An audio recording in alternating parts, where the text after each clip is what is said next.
Let's see.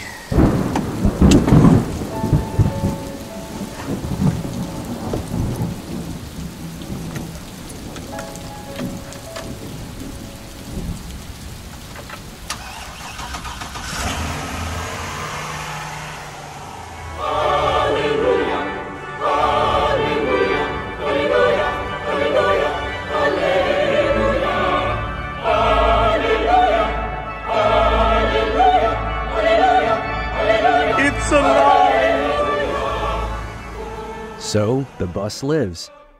Just before Halloween, as hoped, the beast started up with no issues. Now, just to be transparent, I did say it wasn't road ready, but what I should mention is that the bus ran when we got it. It just wouldn't have lasted being driven anywhere without overheating. So of course, one of the first things we did when we got it was to take inventory of the new stuff and gut the old and melted stuff.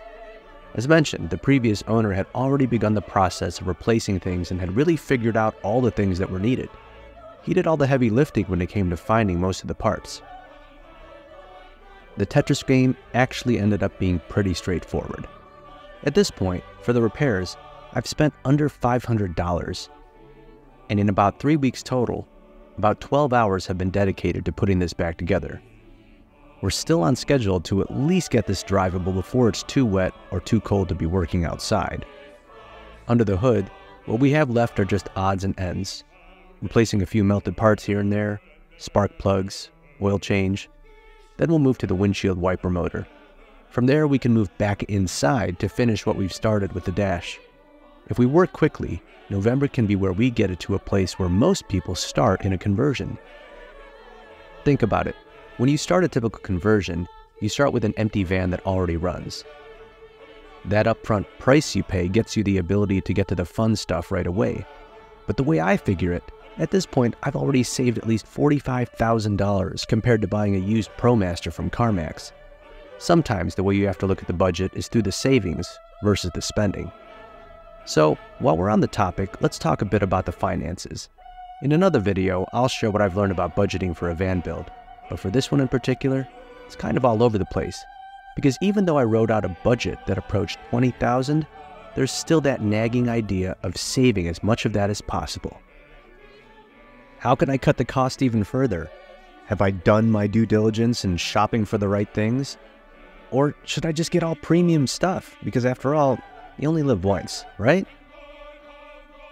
There's a part of me that's very impatient, especially when we can celebrate a win like this. But just because we're moving quickly doesn't mean we have to spend quickly. You're probably saying, I thought you had a budget, what's the struggle? You're right, but the struggle is real. So let's unpack this a bit. There's no way to talk about a conversion without talking about money. Let's be honest. There's a lot of no-build conversions out there where people aren't doing any construction to their vehicles, but there aren't a lot of no-money conversions, at least not that I've seen. Now, I know there are a lot of folks out there that have done conversions for little to no money. I'm discovering them every day and trying to learn what I can from them. But really, my struggle comes down to what's needed and what's wanted. Throw some impatience in there and you've got me hacking away at what was approaching a $20,000 conversion. What's the big deal, you say? That doesn't seem like a lot. Relatively speaking, it's not.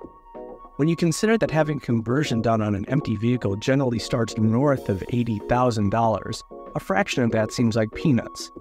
But let's be real. $20,000 is still a lot of peanuts.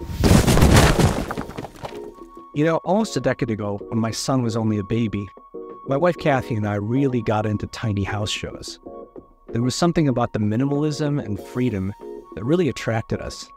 Tiny living really hit a nerve.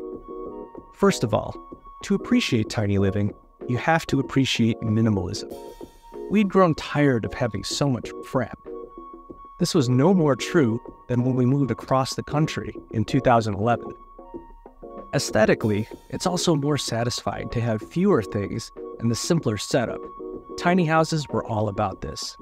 The next part was freedom. Not just to explore and live anywhere, since your tiny home is usually on wheels, but the financial freedom of investing way less than a house to own your own home outright with no mortgage. So fast forward over a decade and this weird fascination with tiny living and all that comes with it, and my family and I want to live out this dream through an adventure van, or bus. The dream of simpler living now merged with a thirst for adventure and freedom in both exploration and finances. Which brings us to the point at hand. Adventure vehicles are expensive, especially the ones we all drool over and lust after. They are often premium products with premium prices. But in the same way a car enthusiast might appreciate luxury models, of course I'll do the same with adventure vehicles. But that doesn't mean I'll ever own one. So, with a reference point of $15,000 for a successful conversion, I began researching and studying the best accommodations and amenities for our adventure vehicle. There's a whole world out there of vendors that not only sell camper products for suitable conversions, but also entire markets that build specifically for conversions. I priced out every item to be built, added, and installed based on that $15,000 number, and I was doing pretty good. Even when I was past that number, I was feeling pretty good about it, since again, it's a fraction of a pre-converted vehicle or a contract conversion, since we'd be doing most of the work ourselves. But as with most budgets, there's an unpredictability that's not always easy to account for. For the bus, obviously the engine fire is part of that. So why am I cutting the budget down? Truthfully, real life tends to interfere with dream projects and their budgets in a pretty big way. But ultimately, what I'm wrestling with is that pesky minimalism that we're so attached to. In the end, I feel more fulfilled by solving a problem and doing something myself, rather than overspending on something. For example, let's just talk about the kitchen budget. The cooktop and sink setup I had in mind was a custom mini kitchen and stove unit from a place called Trail Kitchens that builds custom products for van conversions. It's such a brilliant and compact unit, and I was excited to have it in the design. It solved multiple problems of a van build all at once, the first being having the water system be built in and avoiding the need to plumb your vehicle and mount water tanks underneath. The other, having a detachable butane stovetop that also converts to an outdoor cook range. This is the kind of functionality that an adventure vehicle needs, but it clocks in at over $3,000. I've seen van conversion schematics that cost not that much more than this, but for an entire van conversion. This kind of thing happened repeatedly in my budget, choosing something that's well-crafted, multifunctional, but expensive. Coming up, you'll see how far we make it on the bus in November, and I'll break down my kitchen idea and how I'm going to cut a $3,000 price tag down to $1,000.